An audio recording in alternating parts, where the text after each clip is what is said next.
Hello, and welcome to Hillbilly Cat History, where we're doing a live stream about an investigation into August 16th, 1977, as we follow our fictional fan Joyce, who lives in Memphis, Tennessee, and who was there when she got the news that Elvis had passed away in the afternoon of August 16th, 1977.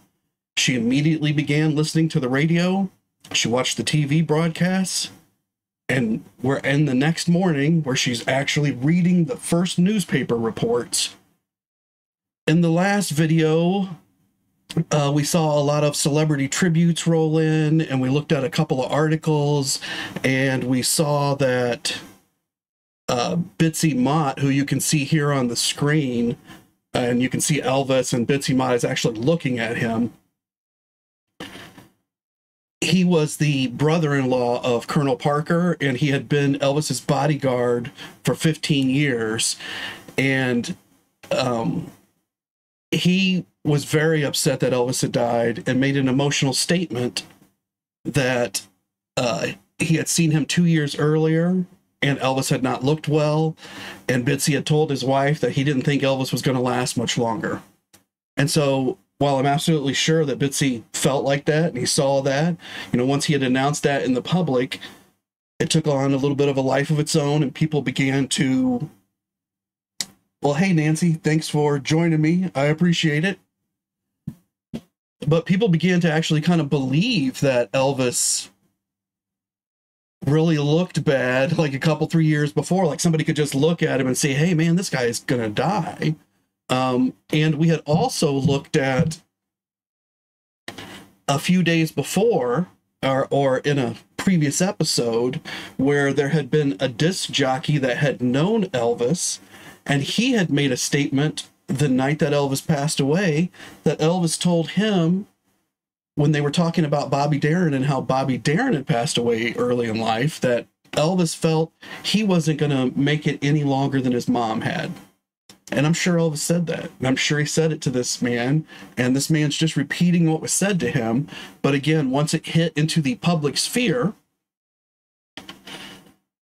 people began to believe that Elvis felt like he was going to die early, and that maybe he knew that this was coming and there had been some kind of plan for it. So I just feel that it's very interesting to see these things and see where they originated and then how they morph.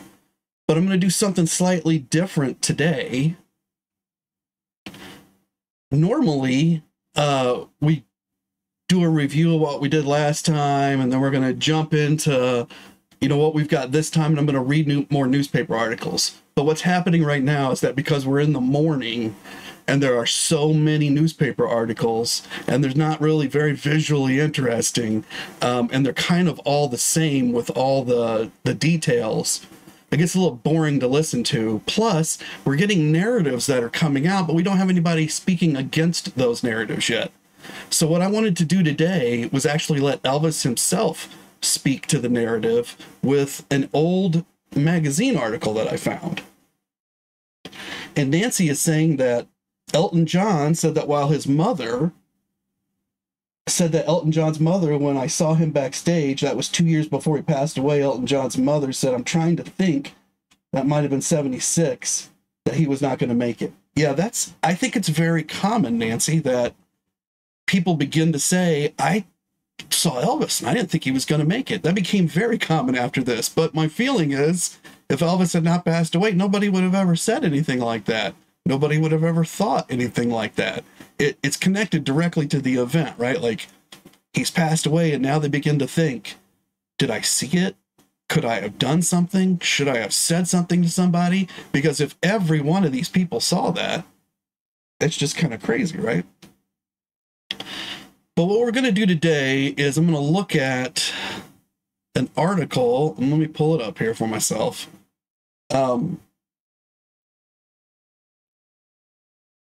And this article is from a Photoplay magazine from February 1963.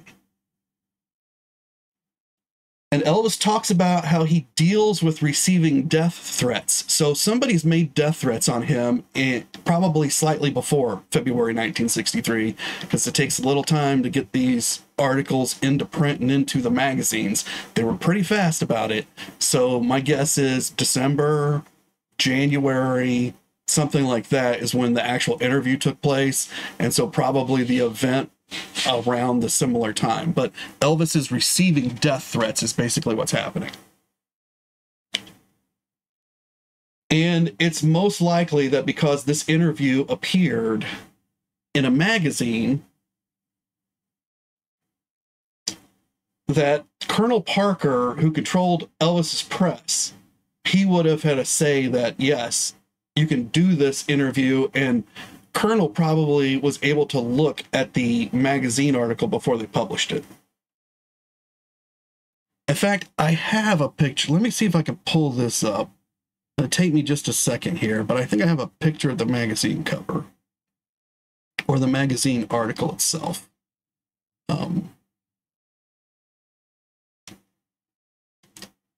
Just give me a moment here while I get into my files.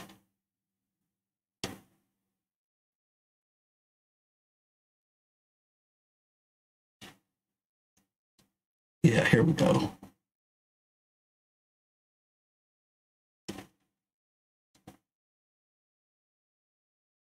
And no, that's not it. Well, I guess I can't access it right away. But this article is also going to speak. So I've brought up onto the screen, we've got Sonny West, Red West, and Dave Hebler.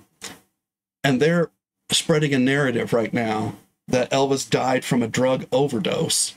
And this is going to fight against that narrative.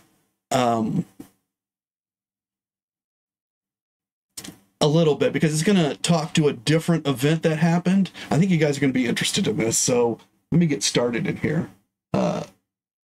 Hey Terry, how you doing? Thank you for joining. I appreciate it.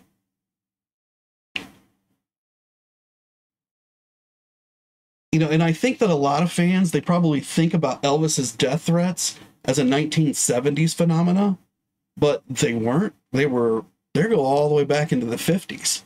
So here in the middle of the 1960s, February 1963, a time when you wouldn't think that Elvis was getting death threats, he was, and it was published in a magazine. So let me take a look here.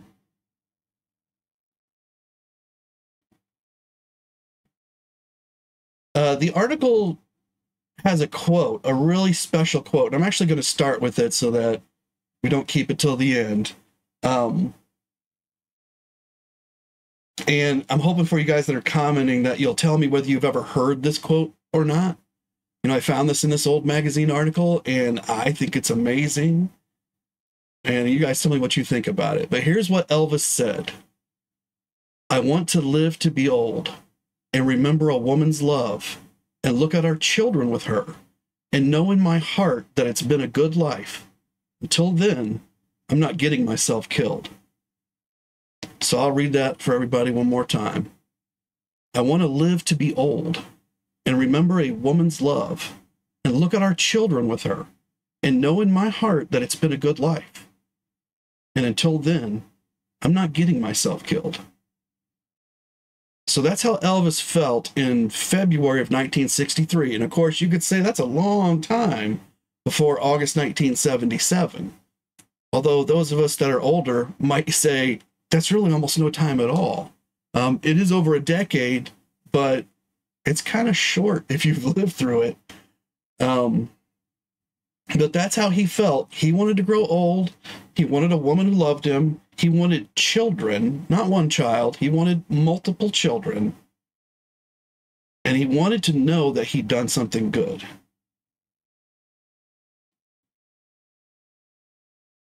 So if you guys have heard that before, or if you haven't heard it, let me know. But I'm going to read some other quotes from Elvis that are in this article.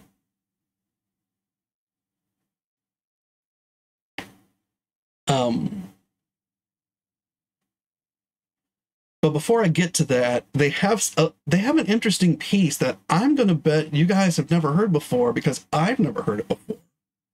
And it talks about his guards, the people who would guard his life. And this says, Elvis is still alive, but threats to his life go on. For this reason, a few weeks ago, the group of bodyguards assigned to him was increased from 6 to 10. So it's 1963. If you guys want to put guesses into the chat about who those bodyguards are, feel free. But there's 6 of them at least counted from this. Somebody's told this magazine that there were 6 of them, and now there's 10. And 2 of them are obvious to the public. Wonder who those 2 are. You guys got guesses on that? Let me know. When Elvis travels or makes personal appearance, 2 of them are obvious. But 8 of them are shadows, inconspicuous, as nearly invisible as it is possible for a human to be.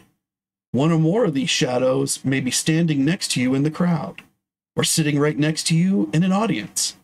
They are never seen talking to Elvis. They never even stand near him. This is to keep them from being spotted by conspirators, who are masters of timetable planning. But the shadows are expertly trained in judo and in maneuvering swiftly through the crowds. That sounds like something from a movie, right? Like, he's got 8 people who know judo, and I don't think anybody that Elvis knew judo. I mean, they were doing karate, but that's a different art form, and I'm sure he liked it. But I don't think anybody he knew judo. That wasn't the specialties that the people were teaching him that he would take lessons from and stuff. So that just sounds very not real to me. Like, that was planted for some reason. And I'm assuming that the magazine didn't make it up. I'm guessing that it was told this by somebody on Elvis's staff, or the colonel. This was an approved statement. And they're saying, hey, we got 10 people out there and you can't see 8 of them. Now, that might be really smart, because now people who might want to hurt Elvis are thinking, ooh, there's 8 people out here that I don't see. I don't know where they are. I don't want to risk it. And there may be nobody out there, because I have never heard of him doing this before at all. 2 of the shadows, photoplay has been informed. So they're telling us, somebody told us this, are girls. So 2 of the shadows are girls. One's 18 and the other one is 22. Who to all appearances are avid, worshiping Presley devotees. Their closeness to their adored one is public, is accepted as natural. But their real purpose is to protect Elvis, and 2 of the male bodyguards maintaining vigils even when Elvis is alone with a girl. The techniques of surveillance when Presley is alone are secret and very mysterious.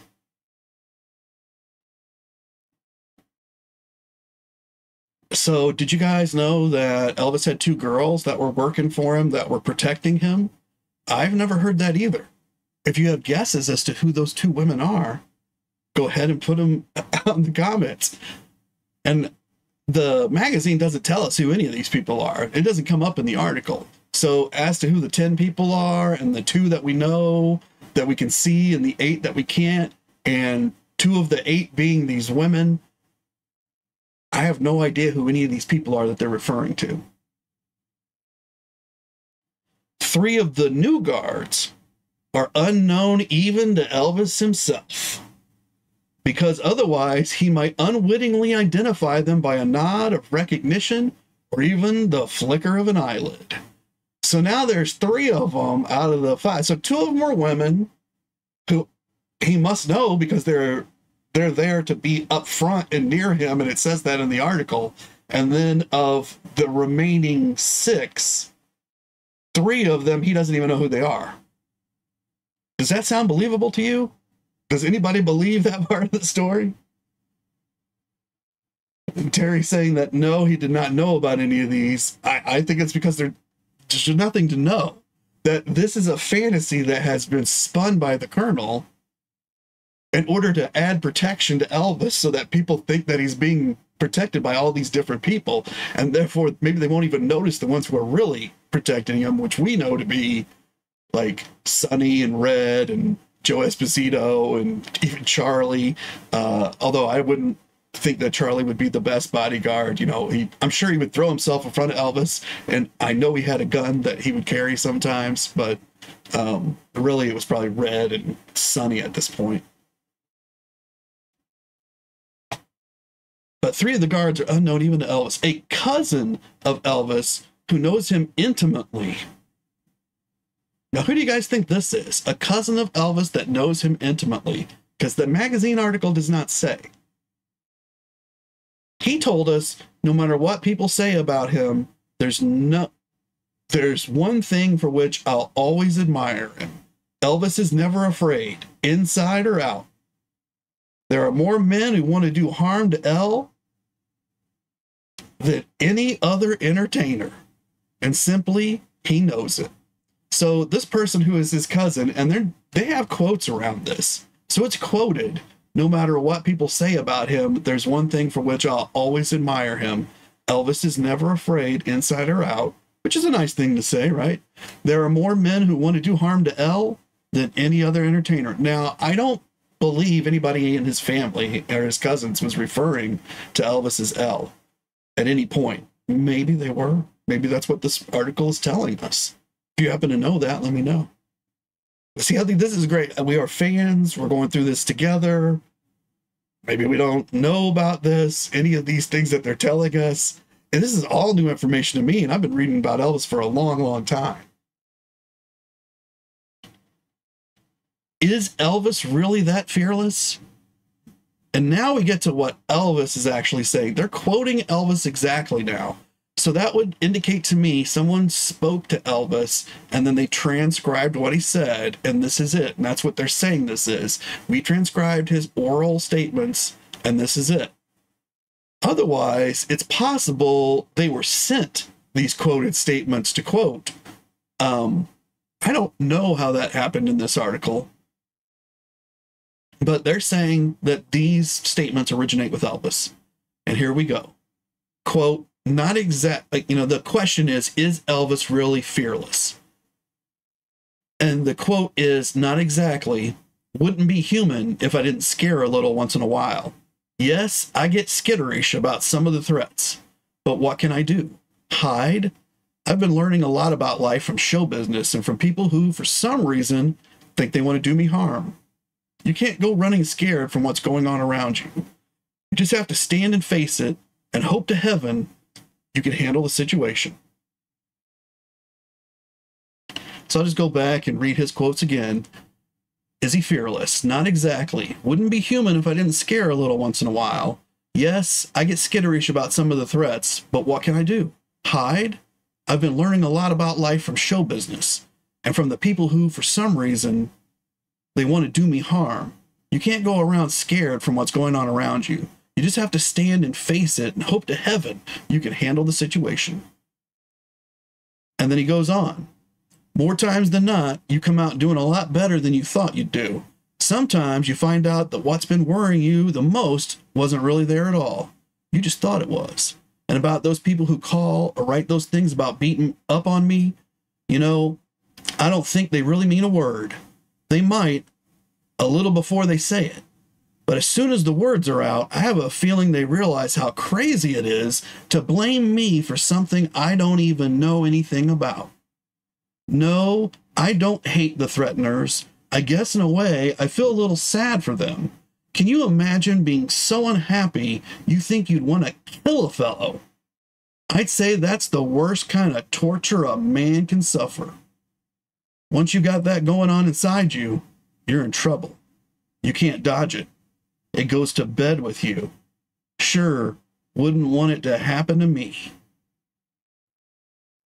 So that's a quote from Elvis. No, I don't hate the threateners. I guess in a way, I feel a little sad for them. Can you imagine being so unhappy you think you'd want to kill a fellow? I'd say that's the worst kind of torture a man can suffer. Once you got that going on inside you, you're in trouble. You can't dodge it. It goes to bed with you. Sure wouldn't want it to happen to me. Now, that was in February of 1963. In the book, what happened, that these three gentlemen that are on the screen right now, Sonny Red and Dave Hebler, the book that they put out, it has a story in it, and a story that takes place about 10 years later. I don't have the exact date in front of me, but it happened about 10 years later.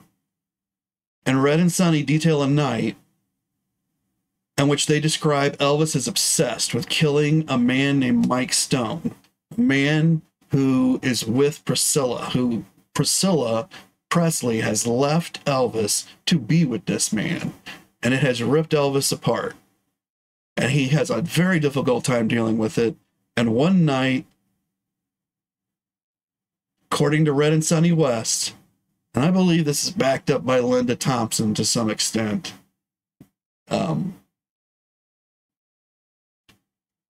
at what was maybe the lowest point of Elvis's life, this might have been the actual moment that he truly hit rock bottom in a spiritual sense. And if he was abusing the drugs the way that they're saying that he was, if it was as bad as they said from what they saw, this was probably that moment, the worst, the very bottom. And what we've just seen is Elvis had set the bar for what he expected of himself for his own behavior. And during this event that these three guys describe, Elvis does not live up to that bar. So I think this is a moment when we can see the humanity of Elvis, where he wanted to be a better person. He thought about it. You know, this wasn't something that just passed him by. He thought about his mortality, and he thought about what he wanted to leave behind, and he thought about the person that he wanted to be while he was here. And yet there were times that he failed that. And these three guys took that moment and they publicized it in that book in order to sell that book, because that was the worst possible moment of his life. And there are others that come later and publish it again, like Linda Thompson. But it's already there. It's already out there. It was there the moment that Elvis passed away. This story was there, right there in the face of the public, when it should have probably remained private. And I mean, it absolutely should have remained private. It was a very private moment. Now, the fact that Elvis had a lot of people who saw this private moment, that was part of Elvis, right? Like, his privacy extended to several people, to an inner circle, and that's why they were the inner circle. And that's what's really so terrible about the betrayal that happens with this book. No matter what the reasons were to put that story, that moment that may or may not have anything to do with the drugs or whatever, but it was the worst moment that they could possibly put him out there naked and exposed, and that's what they did.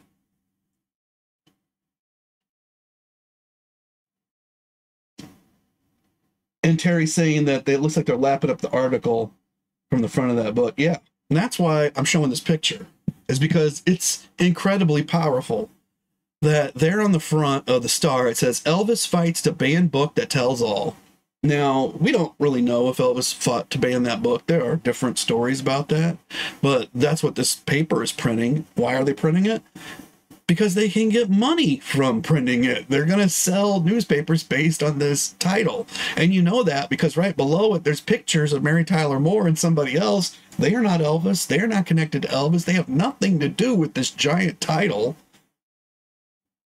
So if this title has anything to do with the sales, which titles do, Elvis is selling this paper.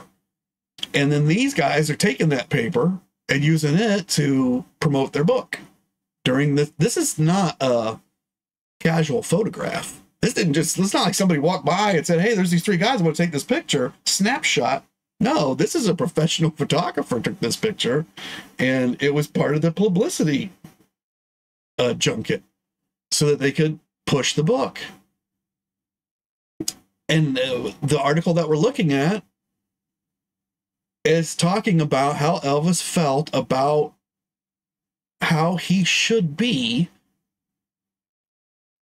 And they would have known that he felt this way about himself. And then they take that moment that's exactly the opposite. And I'm sure we've all had moments in our lives where we are the opposite of what we want to be. And Nancy says, I've never heard of the book. I'm being serious till a couple of years ago. We used to read the Star magazine and we knew Elvis was having issues. Meaning in little magazines you got at the store, my mother was addicted to it. And when Elvis passed away, we weren't shocked because we were reading articles before he passed away.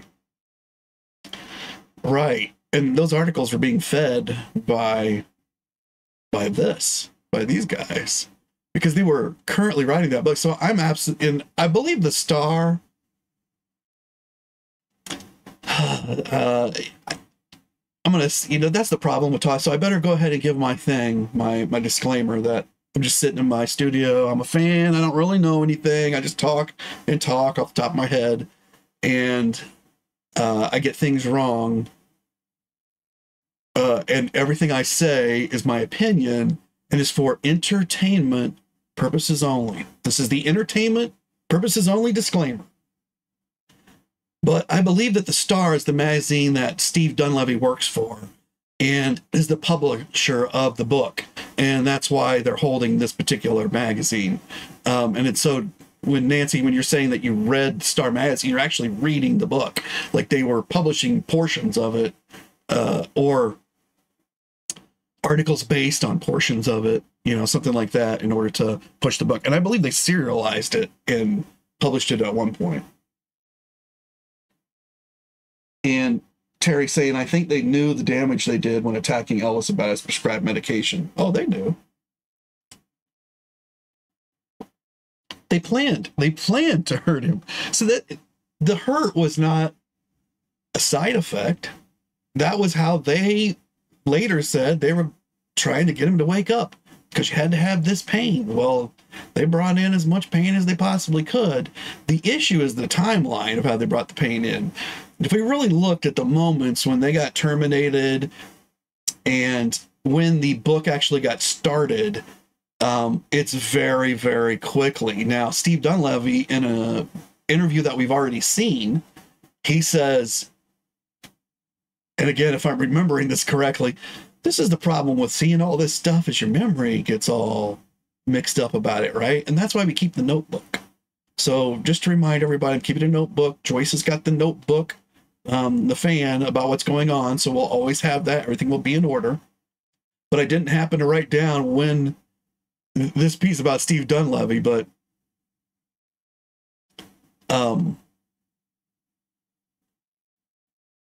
well, anyway, I'm just going to skip that part. Let's go back to this magazine article, because this whole Steve, it just irritates me. So I'm going to go back to the article and see if we can get some more quotes from Elvis. And we were looking at something that he had actually said. And then they go into a long pieces where Elvis doesn't actually talk, and they just say things that don't really mean anything.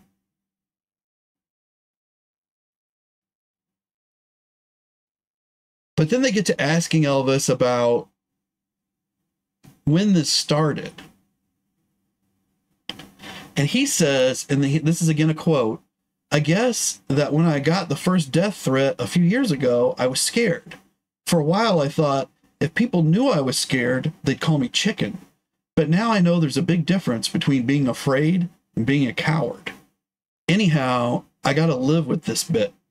Maybe it's what I got to pay for all the breaks I've had in my life. You don't get anything for nothing. Other people have other things to worry about. Every one of us has some kind of problems. It's part of being alive. But enjoying life, having friends, having fun, learning about people, doing your job, and trying to do it better than anyone, that's the side of living that makes it all worthwhile. If there are people around who don't like me, I can't help that. All I can say is that hate is a big waste of time. because there is so much in life to like and love. Heck, when you stop to think of it, there is so much it takes more than a lifetime to love everything you want. So those are some quotes from Elvis right there about how he felt about life. I'm going to go ahead and reread those. I like those. So we'll just go ahead and reread those. But let me look at the comments. And Nancy's saying, I can't think of the other one, the Inquiry and the Star. Yeah, but see, this was a couple of years before he passed. And then she's saying, do you think the Cardinal was behind scaring Elvis? So probably the Colonel was behind scaring Elvis so he wouldn't travel overseas. I think that that's an extremely complicated issue. And I think if you understand the business side of Elvis, I don't think it was possible for him to go to Europe. Now, a lot of people will disagree with me on that. But the stadiums that held enough people to run the shows that Elvis needed to run, you know, Elvis wasn't going to do any intimate shows over there. Couldn't afford to do that. He would lose too much money. He had to pull in a certain amount of money to keep everything running. He and the Colonel knew that, and that's why they had their set prices. And so in order to make those deals in Europe, there just weren't stadiums. He would have to perform so often that it just wasn't possible with the logistics. Now, some people will come up with a whole list of stadiums that over there that they'll tell you that he could have used. But it's really like comparing what he performed in the 1950s to what he was performing in the night, as opposed to what he was performing in the 1970s in America. We were way ahead. You know, the reason the Beatles came to America in the 1960s was they couldn't perform in their own country because it wasn't big enough. They wanted the money, and the big money was to come here and get into these stadiums. And Concerts West was what was running Elvis. And could they have gotten into the European market and done so? Well, certainly they could have. But I'm sure that they were showing numbers to the Colonel. And then, you know, the Colonel didn't make these business decisions. Elvis made them. People like to blame the Colonel for a lot of stuff. He wasn't the boss. He worked for Elvis. Now, he took care of everything that Elvis didn't want to take care of. So when decisions needed to be made, he made them. But decisions like, we're going to start doing live performances, that wasn't the Colonel's decision. The decision, we're going to go ahead and sign this contract and do it at the International, that was not the Colonel's. The Colonel negotiated that contract. He brought it to Elvis. He said, I think this is fantastic. And Elvis looked at it and said, I think it's great too. And he signed it because that's what he wanted to do. And then when he wanted to go out and take the show on the road, the Colonel got a hold of Concerts West. They worked out deals, and he came back to Elvis and said, here's what the money's going to look like. Do you want to do it? And he says, yeah, I want to do it. And then he gets an offer from Barbra Streisand to do a movie. And everybody says the Colonel shot all that down. Well, she gave a deal to the Colonel, and the Colonel shot back, I don't think Elvis is going to take this deal. Here's the deal he'll take. She didn't want to agree to it. He still, I mean, it's not like he turned her down and never told Elvis. He went to Elvis. He had to. That he was the boss, and Elvis would have told him. And I agree. I can't do it for this money. Because Elvis had to make business decisions too. Elvis didn't like to make business decisions, but that didn't mean he wasn't making them.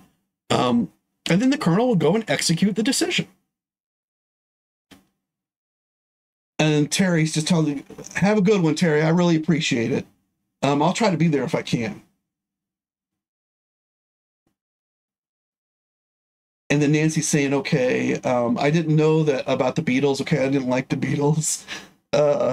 I love the Beatles, so I guess we have to disagree on that one, Nancy, but that is why they came. That's why all the big names from the UK came, like Led Zeppelin, and then Led Zeppelin lost like a massive amount of money in, I think it was Madison Square Garden, but it was one of them, like somebody stole all the ticket receipts, and because it was all cash, and they lost like the entire amount of money they were going to make for that concert. It was a terrible thing, but that's why they were here, because the stadium was big enough. And then you're asking what year was Elvis attacked on stage. That was a terrible thing. I think that was like 74, 75, I want to say. Might have been earlier. And I do have a great story about a guy that he didn't attack Elvis, but he jumped up on stage and he looked like he might attack him. And the guards grabbed him, and he was really a fan from Belgium. And he begged them to let him see Elvis. And Elvis looked at him and said, come. And he told the guards to let him come. And then it was at the very end of a concert in the showroom of the Hilton. So the whole audience was still there. It was right after the last song. But rather than whisking off stage like he normally had, Elvis had stopped to see this commotion. And then he motioned the guy over. He hugged him. He gave him a scarf, put it around his neck, and then he sent him back out to the crowd. And then this guy went and sat at his table, and he went into a daydream about how he just met Elvis. And I think I might have done the same thing, right? You sit down, you're like, I can't believe I just met Elvis. He gave me a scarf. He hugged me. And by the time he comes back out of whatever it is he's in, everybody is gone, except for Joe Esposito. And Joe's over at the side of the room. And the guy gets up and he says, man, this is my only chance. I got to take it. And he goes to Joe and he says, can I please see Elvis again? And he tells him that he's from another country and that he's traveled all the way here. He had hitchhiked for 3 days to get here and had only eaten very little. And Joe said, yeah. Joe looked at him and saw something in him that he was a true fan. And he took him back and he talked to Elvis for 3, maybe 4 minutes. And he gushed at Elvis, right? As a fan. And I don't, Elvis loved his fans, but I don't think Elvis could maintain interest in a fan that was gushing. He could only handle it for so many minutes. And then it was just, I'm not getting anything out of this anymore because we're not having a conversation. You just are overjoyed that you're here in my presence, which Elvis didn't mind, but there was no conversation there, right? And so Elvis finished and then turned to somebody else. And of course, Elvis is in his dressing room and there are a lot of people there. So he can't give any one person too much attention. So this guy, that was his last moment with Elvis. And then he hitchhiked back to where he'd come from. It took him 3 days to get back. But I love that story because Elvis saw him and then he hugged him. Now Nancy saying the Beatles were okay. And they were okay. And then it says there was strange things that happened. I don't know if you haven't read the book, Kathy. She had stalkers. I've got that book, but I haven't actually read through it. And I'm hoping to do at least part of it as part of this live stream series, because we're eventually going to end with the newspapers, and that's going to allow us to move on to the next day and the following day. And after about a week and a half, it kind of dies out of the news, right? That's the way the news cycle works. It's a longer news cycle than we're used to today, because a news cycle today could last a half a day, but they usually today last 48 hours, 72 hours, something like that. Back then, it would be closer to 2 weeks, because of the way the slowness of how the news moved through. And the stories would go from the first page of the paper and slowly make their way back over the days, right? And then when you finally got too far back, the stories would disappear. And it was the same on the radio and on TV. Instead of being the top stories, these would become notes and then eventually disappear. And then things will start to appear like at anniversaries and anytime that somebody publicizes something. So we'll be going through the books in publication order. Who said what first? Who was the first to get their book out there and their statement of what they saw or what they want you to know about Elvis's death? So that's all coming.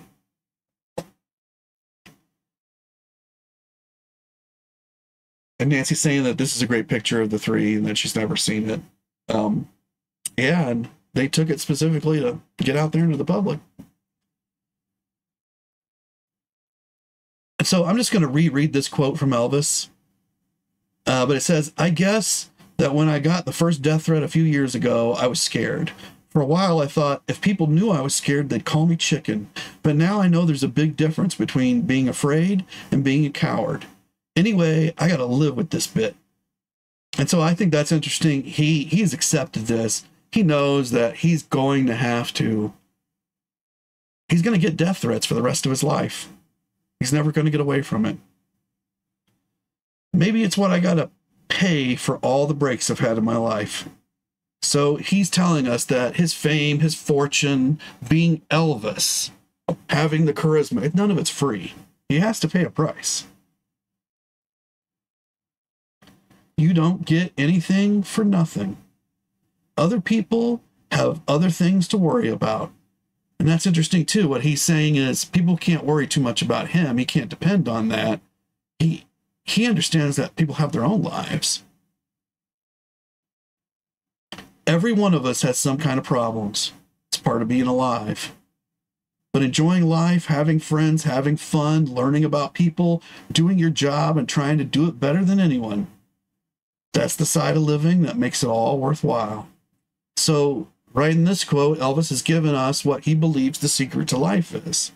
Enjoying life, having friends, having fun, learning, specifically learning about people. He doesn't say learning about religion. He doesn't say learning about your favorite hobby. He doesn't say learning about rock and roll or the lyrics that I put out there or anything like that. He says learning about other people, doing your job. And so, accomplishing something, doing your job and trying to do it better than anyone. So if you're not trying to be the best at your job, you're not giving it your effort, and therefore you're not going to find that satisfaction that you want. That's the side of living that makes it all worthwhile. So I have to believe that that really is a true quote from Elvis, because I don't think the Colonel wrote that. I don't think any of the Colonel's people wrote that. I don't think anybody at this magazine wrote that. That seems to me to be an original Elvis thought right out of his head. It's in quotes. They're saying it's his thought. And I have to believe that.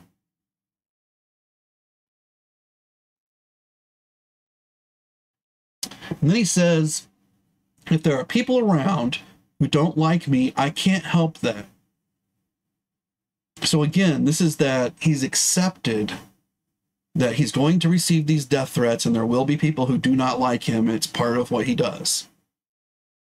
All I can say is that hate is a big waste of time, because there is so much in life to like and love.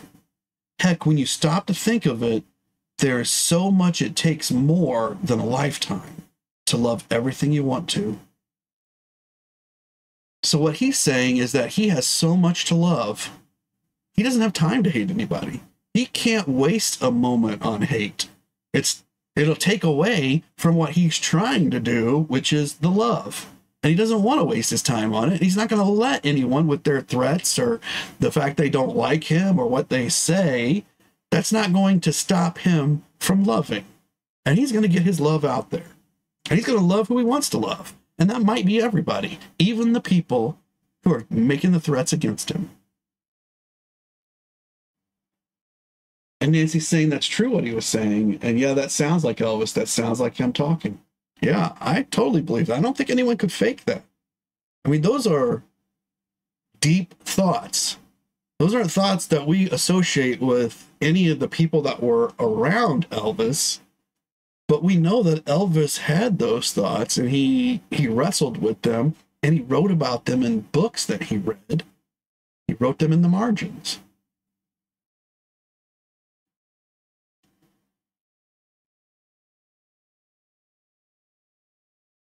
So the article goes on to say that his dancing no longer brings hysterical cries of immoral, obscene, and indecent. And they have a quote from Elvis saying that he said with a big smile, that not since the twist came in.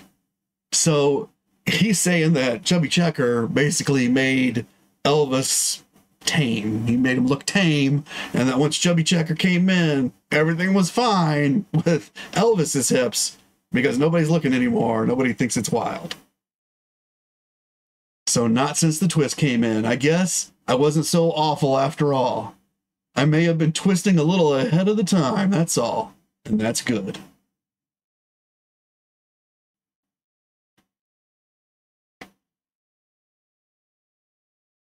And then they ask him again about people that are threatening him. And he says, quote, I suppose if they weren't threatening me, they'd be threatening someone else.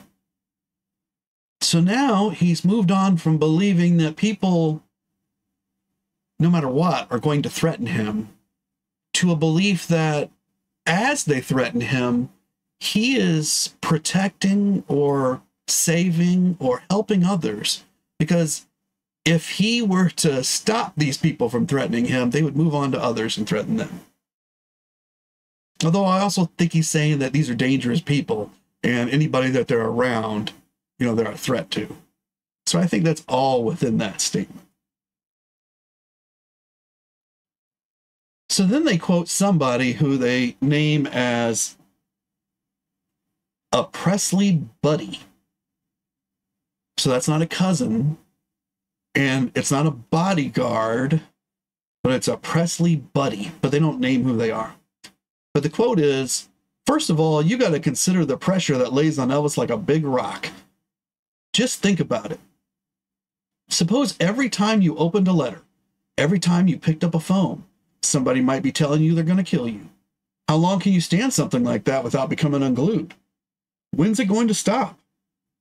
Man, you live like that long enough, and if you don't end up in a suede straitjacket, you got strength. And I mean strength of character. I think Elvis has got that, but none of us is ever going to know for sure till it's all over. And with as many people out to get Elvis as they say there are, well, it only takes one, and it's the big blackout. Don't knock Elvis. He hasn't had it. He's having it, and it won't quit. And I could not for the life of me tell you of Elvis's buddies who might have said that. That doesn't sound like anybody that I've seen interviewed or ever talked or read their stuff. So I just don't know. Just very odd.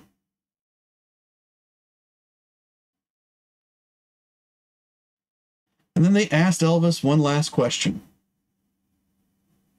That since threats of death are rarely faced by the average man, perhaps they resulted in a kind of thinking from Elvis that was also rare.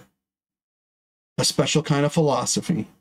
He shook his head and he said, nope, of course, I hope no one of those people ever succeeds because I want to live. And I think I got a good reason. I want to live to be old and remember a woman's love and look at our children with her and know in my heart that it's been a good life. Until then, I'm not getting myself killed. So that was the quote that we started with. Come full circle. I want to live to be old. I want to remember a woman's love and look at our children with her and know in my heart that it's been a good life. Till then, I'm not getting myself killed. And that's the way Elvis felt about it. And it might have been a long time before 1977. But we know that in February of 1963, Elvis wanted to live to be old. And a man who was 42 in 1977 is not an old man. Elvis did not want to pass away at 42. That was not within his plans. He did not foresee this. It was a heart attack. It's something that happens to people. There are a lot of people in their 40s that die of heart attacks. It's not what we would like to think of as common. It becomes more common the older you get, but it does happen. And Elvis had a lot of physical issues, and they all combined together, and he didn't make it at 42, but it's not because this was part of what he was wanting to do. It's not because of something he did purposely. It was not self-harm. And it wasn't a drug overdose, because we've seen the medical examiner who has seen thousands, definitely hundreds, but probably upwards of 1,000, if not more. He spent his whole life, 30 plus years by the time Elvis was on the table. He'd seen plenty of people die from drug overdose. He knew what it looked like. He knew what to look for. And he said that he didn't see it. That he specifically went in there looking for it because he knew that all these reporters would say this. He knew the narrative was out there, which tells you that either, or like Nancy says, his wife was going to the grocery store and bringing home those magazines, and he had seen this narrative, or he'd heard it on television, or he'd heard it on the radio, but he knew it was there. And he didn't find out that day that that was the narrative because he was busy. If he didn't know Elvis was coming, Elvis showed up. He never had a minute to think of anything from that point forward. He was busy. So he knew that when he was in there in that room looking at Elvis, that he was going to be questioned about whether Elvis did these things and whether this was the cause. And he knew that every single newspaper had already jumped to this conclusion, and that they were begging him to say this so that they could get it out there into the world and sell these papers, to move these news television shows, to get commercials on them, to sell products on the radio because they're announcing this news.